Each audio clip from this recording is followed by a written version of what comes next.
Tu veux me goûter? Non. Fais-le! Reste dans la boîte bleue. J'aime ça, j'aime quand c'est osé. C'est les vacances, mec. J'ai pas de famille, rien du tout. De toute façon, j'ai fait un truc de fou, mec. J'ai tiré une balle dans la tête de mon ex-petite amie, mec. Les images suivantes ont été publiées tout récemment par Law and Crime Network. Elles montrent Grace Spoonamore, une danseuse exotique de 20 ans qui aurait percuté sa voiture. Cette affaire est assez bizarre. Alors que les articles à ce sujet et la vidéo elle-même présentent simplement une fille ivre qui devient folle, beaucoup de gens pensent qu'il se passe autre chose, mais regardons d'abord les images. Après une altercation, elle a été rapidement menottée. Mettez vos mains derrière le dos. Pourquoi vous êtes-vous enfui comme ça? Je suis désolée. Malgré sa compréhension initiale et ses excuses, son humeur change radicalement dans les minutes suivantes. T'as bu ou quoi? Non. C'était un mensonge, mais elle n'a pas hésité à dire la vérité. Tu es sous l'emprise de quelque chose en ce moment. Non. Je rentre d'un dîner avec mon client. Combien as-tu dû boire là-bas? 2 doubles. 2 doubles de quoi? Cachant. D'accord, donc tu es ivre. Et je vais continuer avec toi. Où est le propriétaire de ce véhicule? Je ne sais pas. Elle dit avoir acheté le véhicule, mais ne connaît pas le nom du propriétaire actuel ou précédent. Elle a également dit qu'elle n'avait bu que 2 verres, mais cela semble très improbable, surtout parce que la situation va empirer avec le temps. Il y a certaines choses que je vais laisser de côté, mais c'est parfois assez comique de voir comment elle le fait toute une scène pour des détails très mineurs. Je dois te parler. Quoi? Ne me réponds pas avec un quoi? Ne me réponds pas avec un qu'est-ce que tu veux? Parce que je sais. Mets ton pied dans la voiture. Je suis obligée? D'accord, monte dans la voiture. Pourquoi tu dois être aussi exigeante? Après qu'un autre policier lui ait de nouveau posé la question, elle a admis avoir bu 6 verres au lieu de seulement 2 et affirme avoir été chez une amie alors qu'elle ne connaît même pas son adresse. Ce qui suit maintenant est une étrange série d'événements. Elle commence par cracher sur le policier. Elle vient de te cracher dessus? Très bien, elle sera arrêtée pour ça. On ne va pas la tester ni lui donner une chance de passer un test. Je suis d'accord. Elle ne va clairement pas le faire. Ensuite, elle s'est mise à crier et à dire que la police ne l'avait pas aidée quand elle avait été enlevée. Non, je ne crois pas. Pourquoi? Parce qu'enlever et découper, je m'en fiche. Tu n'étais pas là quand j'avais besoin de toi, quand je me vidais de mon sang. Où étais-tu? C'était en Géorgie? Non, c'était à Cleveland. Eh bien, nous ne sommes pas à Cleveland en ce moment. Je m'en fiche complètement. Il est évidemment difficile de dire si elle dit la vérité ou non, mais elle précise en outre que beaucoup de filles le sont capturées et amenées à Atlanta. Tu ne sais pas à quoi tu as affaire. Tu ne sais pas combien de filles ont été capturées pour être emmenées à Atlanta. Atlanta, Ohio est la destination à prendre. Vous pouvez maintenant évidemment commencer à spéculer sur la raison, mais compte tenu de son passé et du fait qu'elle se trouve soudainement dans ces états, alors qu'elle n'y habite pas, cela pourrait signifier qu'elle a soit été emmenée contre sa volonté, attirée dans ses rendez-vous, ou bien qu'elle ne dit pas la vérité, que ce soit volontairement ou non. De toute façon, je ne peux vraiment pas montrer la suite parce qu'elle urine sur elle-même car elle n'a pas pu se retenir. Ils sont finalement arrivés à la gare et tout a dégénéré. Après que l'agent lui ait dit plusieurs fois de se tenir dans le carré bleu, elle a refusé. Tu veux me goûter? Non. Fais-le. Reste dans la boîte bleue. J'aime quand c'est osé. Reste dans la boîte bleue, Grace. Ne fais pas ça. Reste dans la boîte bleue. Recule. Tu peux me toucher. Reculez. Tu me touches. Elle a alors commencé à crier tout le temps, accusant les agents d'essayer de la récompenser et d'essayer de l'emmener au Mexique. Elle répète sans cesse qu'ils ne comprennent pas et que les agents n'ont jamais attrapé ces types qui ont enlevé toutes les filles. On constate une montée soudaine de la panique. Elle ne leur fait vraiment pas confiance, contrairement à leur première rencontre. Si vous lisez les commentaires les plus populaires sous cette même vidéo, la plupart des gens pensent qu'il se passe clairement plus de choses que simplement avoir bu quelques verres de trop. Il se passe bien plus de choses avec cette jeune femme qu'une simple conduite en état d'ivresse. Quelqu'un doit enquêter sur cette affaire. Elle a beaucoup à dire sur l'enlèvement, la récompense, le fait de saigner. Ce n'est pas une blague, cette pauvre fille est une âme perdue, victime d'une terrible éducation et de la traite des êtres humains. J'espère qu'elle recevra rapidement l'aide dont elle a désespérément besoin. Quelqu'un a aussi souligné que c'est effrayant et triste. À mon avis, de cette fille a été victime de traite et a été traumatisée par certaines choses qui remontent peut-être à la surface parce qu'elle est tellement ivre. Elle devrait être écoutée et les forces de l'ordre devraient absolument donner suite et enquêter sur ce qu'elle dit. Il n'y a vraiment pas eu de mise à jour à ce sujet. Grace a été inculpée pour conduite en état d'ivresse, excès de vitesse, obstruction à l'exercice d'une fonction officielle et agression. Avant de continuer, si vous voulez rester informé à chaque fois que je publie une vidéo, assurez-vous de vous abonner à la chaîne. Ce qui suit présentera un live Facebook très sombre, tandis que Reggie Sharif Black, l'homme dans la vidéo, semble plutôt calme et posé. Quelques secondes plus tard, il fera l'impensable. Pour donner du contexte, Reggie Sharif Black gérait un compte Facebook nommé Jay Black, où il a lancé un live. Dans ce live, il est rapidement devenu évident que Reggie avait ôté la vie à son ancienne petite amie Tara Labang et se trouvait maintenant devant la maison de son ex-femme. Je n'aurais jamais pensé que je ferais ça, mais je dois faire vite. Pour tous ceux qui m'ont soutenu et qui savent vraiment ce qui se passe, merci à vous tous. Je traverse une bataille pour la garde. Je traverse aussi le fait d'avoir Mon ex-femme dit que je suis mes enfants et toutes sortes de folies. Je me bats pour la garde depuis 3 ans, tu sais, c'est devenu vraiment fou. Salut Olivier, tu es au courant de tout ça. Je vais le faire avec mon ex-femme, blablabla. Donc, on s'est rencontrés, tu sais, et j'ai commencé à sortir avec quelqu'un de nouveau. Elle est tombée enceinte, tu sais, on s'est disputé. En premier lieu, elle menace de faire pareil, priver l'autre parent de voir les enfants, etc. C'est les fêtes, mec. J'ai ni famille, ni rien. De toute façon, j'ai fait un truc de fou, mec. Je viens de tirer une balle dans la tête de mon ex-petite amie, mec. Ça ressemblait à un rêve, tu vois. J'aurais jamais cru que je serais ce genre de gars.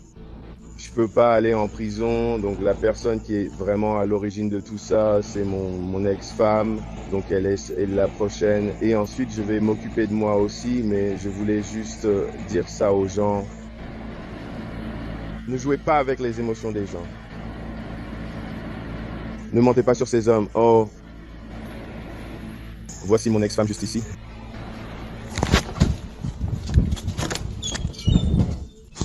Wendy, Natalie Black, a été mortellement blessée et Reggie ne voulait pas aller en prison, alors il a tout terminé. Les 2 incidents se sont produits successivement. D'après les enquêteurs, il était d'abord à Baltimore pour le premier incident, puis a conduit jusqu'à Colombie. Les 2 femmes et Régis lui-même étaient infirmiers. Il a rendu son ex-femme responsable de ses décisions. Il était bouleversé à cause des problèmes de garde d'enfants avec les 2 femmes, mais son ex-femme aurait été à l'origine de sa détérioration mentale. Les enfants sont restés en sécurité pendant toute la durée des événements. Son ex-femme avait contesté les ordonnances de protection, affirmant qu'il l'avait menacée plusieurs fois. Elle a également déclaré, je cite, « J'ai peur parce que je ne sais pas de quoi il est capable. Je ne me sens pas en sécurité. J'ai l'impression que ma vie est en danger. » Ces ordonnances de protection ont été rejetées.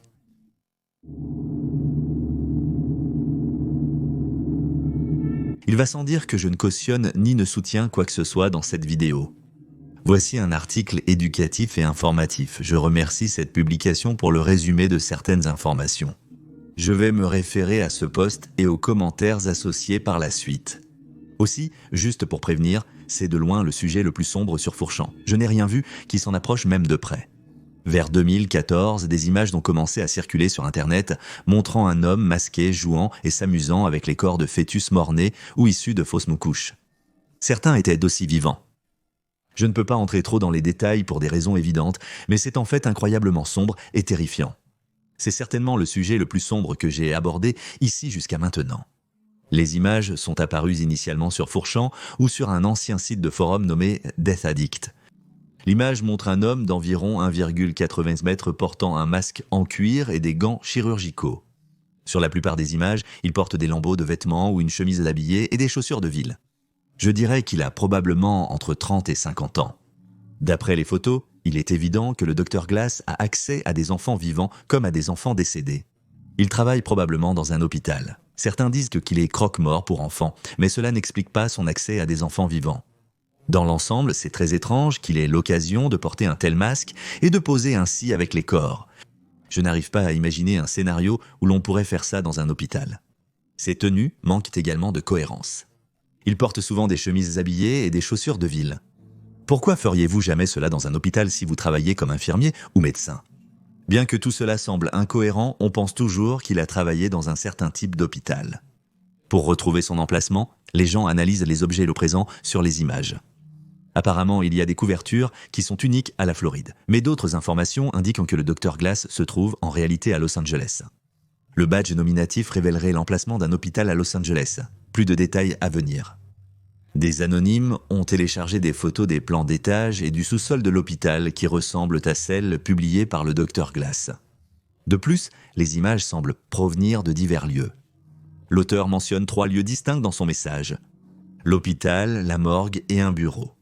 Honnêtement, je ne sais pas encore ce que je montrerai dans la vidéo, mais je dirais qu'il y a au moins 2 lieux distincts visibles sur les images fournies. Et le bureau que l'auteur mentionne pourrait aussi être la maison du Dr Glass. Il y a une image où il tient un plateau et il y a littéralement 3 cerveaux dessus. Un badge nominatif à peine visible est présent sur l'une des images. Il devrait être écrit « Advent Valiance ». L'auteur affirme que cela a dû être retouché ou modifié, car pourquoi le Dr Glass ferait-il tant d'efforts pour cacher clairement son identité, mais ne retirerait pas son badge nominatif? Il l'a probablement laissé, puis retouché ultérieurement. Ou il a simplement remplacé son badge par un faux. Cependant, selon un commentaire, le nom Edwin est correct. En y regardant de plus près, l'image ne semble pas avoir été retouchée. De plus, le commentateur mentionne que le Dr Glass travaillait pour la Fondation de la Santé Glendale Memorial. Le Dr Glass serait potentiellement d'origine moyenne-orientale ou arménienne. La majorité opte pour l'Arménie. Une autre image montre un ordinateur portable HP sorti en 2014 puis retiré du marché. Cela s'ajoute à la chronologie mentionnée précédemment. La dernière image montre le Dr Glass dans son bureau ou à son domicile. Cette image était la plus dérangeante, donc je ne peux pas la montrer ici ni la décrire. Mais c'est certainement la plus étrange de toutes. Il y a aussi une théorie très intéressante. Sur l'image avec les cerveaux, la personne paraît totalement différente. Cette image ressemble à une femme parce qu'elle porte du maquillage sur les yeux et si vous comparez leurs mains, l'homme sur la première photo a nettement plus de poils sur le bras, ce qui suggère qu'il s'agit de 2 personnes différentes effectuant la même action. Il pourrait former un couple produisant ce type de contenu pour le vendre sur le dark web ou l'échanger contre des images similaires. On suppose que l'un d'eux travaille à l'hôpital tandis que l'autre travaille ailleurs.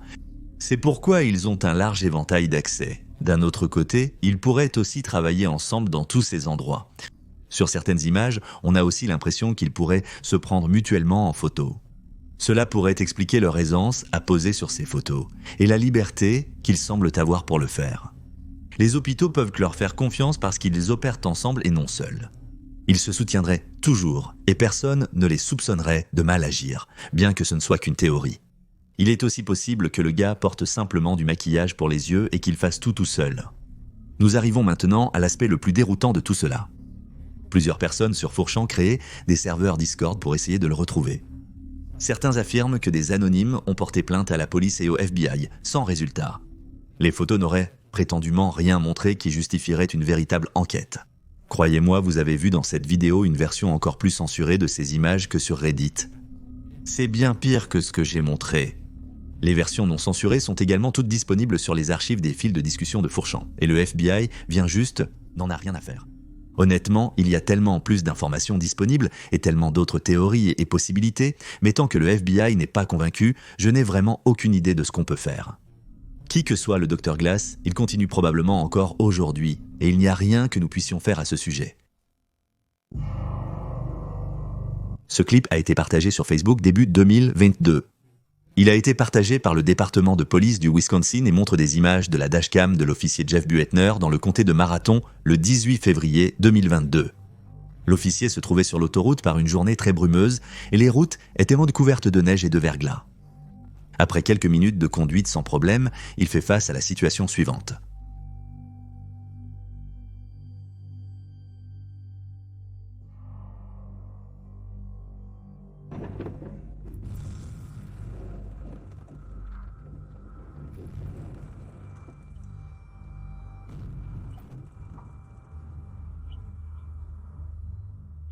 À cause du brouillard et de la route verglacée, il a aperçu l'accumulation de voitures de trop tard et n'a pas pu arrêter sa voiture.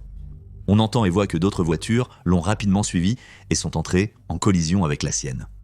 Heureusement, l'agent n'a pas été blessé, mais il était coincé dans son véhicule, incapable d'en sortir. C'est là que les gens ont vu la voiture de police et ont parlé à l'agent. « Hé, monsieur l'agent, ça va? J'ai un peu mal, mais...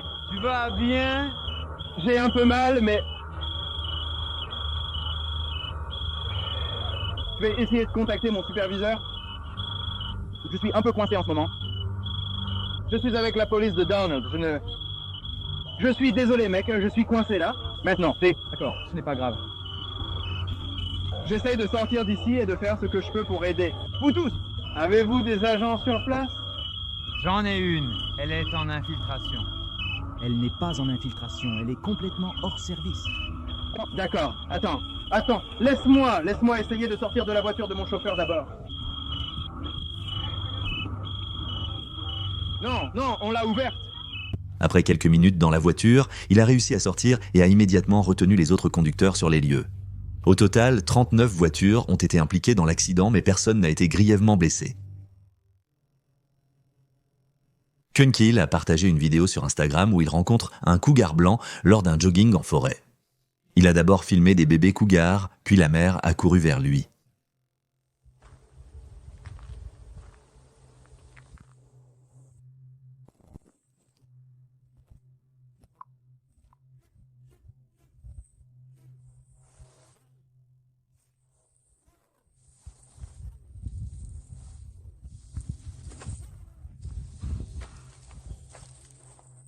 Non, va-t'en loin de moi.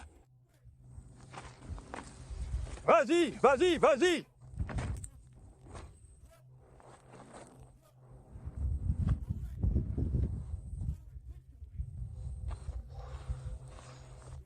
C'est vraiment une situation difficile. La cougar pense qu'il a essayé de faire du mal à ses petits. C'est pour ça qu'elle est hostile et qu'elle avance vers lui. Karl, quant à lui, fait de grands bruits pour essayer de l'effrayer. Il ne tourne pas le dos la plupart du temps, ce qui est vraiment crucial, mais il y a un moment où il tourne la tête et la cougar voit immédiatement une opportunité. Non, va-t'en, non, bon sang, non, fiche le camp, stupide chaton.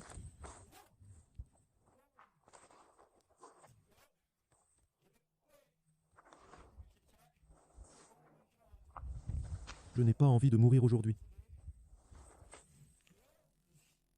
Mec, essayez de m'attaquer tout de suite venant de toi. À ce moment-là, il a pris une pierre et l'a lancée sur le cougar. Ouais, dégage de là. Ouais, ça vient juste d'arriver, waouh. Tu as su ça? Oh, certains vont vraiment venir. Oh la vache, oh la vache. Franchement, il a très bien réussi. Il savait qu'il ne pouvait tout simplement pas tourner le dos et s'enfuir, car cela aurait déclenché l'instinct d'attaque du cougar, et faire du bruit pour paraître intimidant semblait aussi fonctionner dans une certaine mesure. Prenez une autre personne et un cougar plus agressif et vous auriez une situation vraiment dangereuse.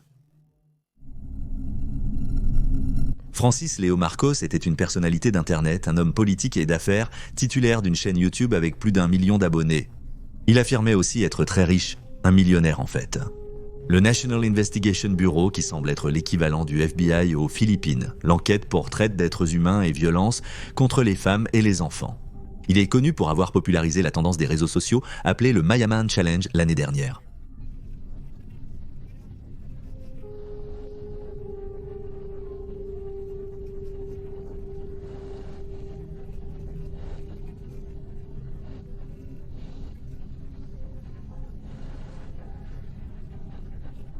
Dans ce défi, Francis met au défi les voisins riches et les politiciens d'aider les pauvres, surtout pendant la pandémie. Apparemment, cette tendance a débuté quand ses voisins ont bloqué l'entrée d'un gros camion transportant des sacs de riz pour la résidence sécurisée. Francis était contrarié que le camion ait été bloqué, mais il était impuissant. Il a alors pris le riz lui-même et l'a ramené chez lui avec sa voiture. Après cet incident, il met les voisins au défi de relever le défi afin qu'ils puissent aider les pauvres au lieu de se cacher chez eux. Il se cachait clairement à cause de la pandémie. Dans ses vlogs, Francis se moquait souvent des voisins riches et des politiciens qui ne faisaient que se cacher. Cela a déplu à ses voisins. L'un d'eux a dénoncé Francis comme un imposteur. Son vrai nom serait apparemment Norman Mangussen et il ne possède pas les choses qu'il prétend posséder, comme les Green Meadows. Il est donc un faux millionnaire. Même l'ancienne première dame le traite d'escroc, affirmant qu'il cible les riches hommes d'affaires chinois qui veulent faire des affaires aux Philippines et les attire avec des causes caritatives. Qu'il soit vraiment un escroc ou non, cette tendance a en fait aidé les pauvres à recevoir de la nourriture. En 2020, il a été arrêté par le National Investigation Bureau pour une activité commerciale non autorisée visant à aider les personnes nécessitant des lunettes. Il y a également eu 2 autres accusations portées en 2006 pour trafic et violence contre les femmes et les enfants. La raison pour laquelle ces accusations sont à nouveau évoquées est que de nouvelles informations ont révélé que son vrai nom est en réalité différent. Les rapports de l'époque avaient été enregistrés sous ce nom, donc il est possible qu'il soit réellement coupable de ces accusations, mais rien n'a encore été prouvé, donc il reste innocent de ces accusations jusqu'à présent, à ma connaissance. Cela ressemble aussi à un acte de vengeance de la part de tous ces riches et politiciens pour le faire taire. Après qu'il a commencé à les dénoncer, il est difficile de dire s'il aura droit à un procès équitable. Cette affaire n'est pas seulement une histoire tragique de la disparition d'une jeune femme, mais aussi un reflet des problèmes plus larges du système judiciaire au Japon. Cela met bien en évidence que certaines affaires ne sont pas traitées avec le même respect que d'autres, ce qui semble être à la fois un problème juridique et sociétal. Dans le cas d'Ino, la police japonaise a activement dissimulé des détails dans son enquête et a rejeté la faute sur Ino. Les médias ont diffusé de fausses informations diffamant davantage le caractère d'Ino. C'est l'une des affaires les plus injustes ayant existé, et elle a été très médiatisée sur Internet. Des lois ont été modifiées pour éviter que des cas similaires ne se reproduisent. Cette affaire nous ramène au début de l'année 1999. Ino Shiori était à l'université et avait 21 ans. Elle se trouvait dans une salle d'arcade avec son ami près de la gare d'Omiya, dans l'arrondissement d'Omiya qui se trouve à Saitama. Ino et son ami essayaient d'insérer des pièces dans la cabine photo, mais cela ne fonctionnait pas. C'est alors que Kazuhito Komatsu l'a remarqué, lui a proposé son aide et a commencé à flirter avec elle. Il a ensuite invité Shiori et son ami à se joindre à lui et à ses amis pour aller au karaoké. Au karaoké, elle a fini par lui donner son numéro de portable, ce qui, avec le recul, s'est avéré être la pire décision de sa vie. Kazuhito était un individu très troublant. Lorsqu'ils se fréquentaient, il a menti sur son identité. Il lui a donné un faux nom et a prétendu être un entrepreneur de 23 ans qui faisait des affaires dans l'automobile, l'immobilier et les métaux précieux. En réalité, il avait 26 ans et gérait plusieurs bordels qui étaient déguisés en salon de massage. Après les premiers jours, la réalité a commencé à s'imposer. Ce type est fou. Il l'emmenait dans des restaurants chers et lui offrait de nombreux cadeaux très coûteux. Lorsqu'elle refusait ces cadeaux, il faisait une scène et l'obligeait à les prendre. Au fil des mois, son obsession s'est intensifiée. Il essayait de contrôler chaque aspect de sa vie, appelant constamment chez elle, parfois en restant simplement silencieux au téléphone. D'autres fois, il menaçait de tuer elle et sa famille. Malgré les nombreuses tentatives d'Ino pour rompre, Kazuhito persistait à essayer de la joindre. Pendant cette période, Ino a commencé à soupçonner que Kazuhito n'était pas l'homme qu'il prétendait être. Elle s'inquiétait de ses liens avec des gens dangereux car il possédait 2 Mercedes, transportait des milliers de dollars dans sa voiture et suite à un accident, des personnes possiblement liées à la Yakuza lui ont rendu visite à l'hôpital. Kazuhito lui faisait aussi clairement comprendre qu'elle devait lui rembourser tous ses cadeaux et autres dépenses, sinon il la ferait travailler dans l'un de ses bordels. Il a ensuite ajouté ceci, « Si tu veux toujours rompre, tu seras traqué mentalement et puni. Je ruinerai ton père et détruirai ta famille. Ne me considère pas comme un homme ordinaire, je ne pardonnerai pas à la femme qui me trahit. Je peux utiliser mes relations personnelles et toute ma fortune pour t'écraser. Je n'ai même pas besoin de le faire moi-même. Il y a beaucoup de gens que je peux contrôler avec de l'argent, disait-il sans mentir. Mais d'abord, parlons du fait qu'Ino a signalé cela à la police. La police a écouté Ino et a dit qu'elle n'avait aucune preuve pour appuyer ses accusations. Les enquêteurs ont même tout déformé, disant à Ino qu'elle était coupable parce qu'elle avait blessé ses sentiments en mettant fin à leur relation et qu'elle l'avait exploité en acceptant ses cadeaux. Même après avoir consulté un avocat, ils ont refusé de l'aider, affirmant que les nombreux cadeaux reçus justifiaient apparemment qu'on puisse lui gâcher la vie. Au Japon, la police encourage les parties à régler leurs différends entre elles pour préserver un faible taux de criminalité. Au lieu de déposer des plaintes officielles, ils suggèrent aux victimes de réfléchir si elles peuvent gérer la situation seules. Surtout dans les cas où il s'agit de problèmes domestiques, la police espère garder ces affaires hors des registres officiels. Ces statistiques sont trompeuses, la police refuse de s'impliquer. Cela a permis à Kazuhito de faire ce qu'il voulait en toute liberté. Il a attrapé son frère et ses amis, kidnappé Ino et reçu une récompense de la bande. Tout a été enregistré sur bande. Même après l'avoir signalé, la police a continué à l'ignorer. Ils sont même allés jusqu'à dire à Ino et à sa famille de retirer leur plainte. Ils leur ont menti en disant qu'ils pouvaient y simplement redéposer une plainte, ce qui n'est pas possible pour la même infraction. Cela aurait empêché Ino d'engager des poursuites judiciaires. Pire encore, ce n'est pas tout. Parce que la famille de Shiori a refusé, ils ont falsifié le rapport et ont transformé la plainte officielle en simple signalement d'un incident, ce qui ne nécessitait donc aucun résultat officiel.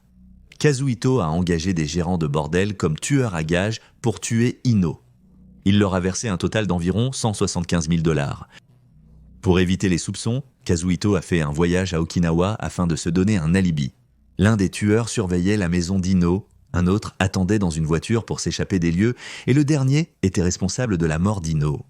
Maintenant, la police devait évidemment couvrir son incompétence, et franchement, c'est au-delà du dégoûtant. Ils ont dépeint Ino comme une chercheuse d'or et une prostituée. Ils ont inventé des mensonges selon lesquels Ino travaillait en réalité pour Kazuhito dans l'un de ses prétendus salons de massage et qu'elle n'était qu'une femme avide d'argent qui n'en avait jamais assez. Les médias ont alors ruiné sa réputation en s'emparant de l'affaire. Le seul homme qui croyait en Ino en dehors de sa famille était un journaliste nommé Kiyoshi Shimizu.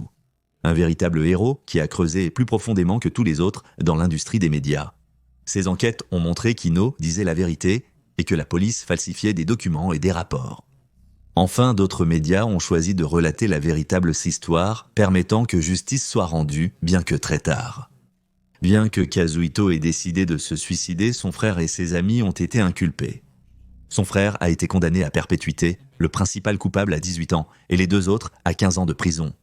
Cet événement a influencé le traitement de ces affaires, mais des choses similaires se produisent partout dans le monde, souvent inaperçues ou ignorées. J'ai aussi publié la deuxième partie controversée de ma série YouTube. Cliquez ici pour la regarder.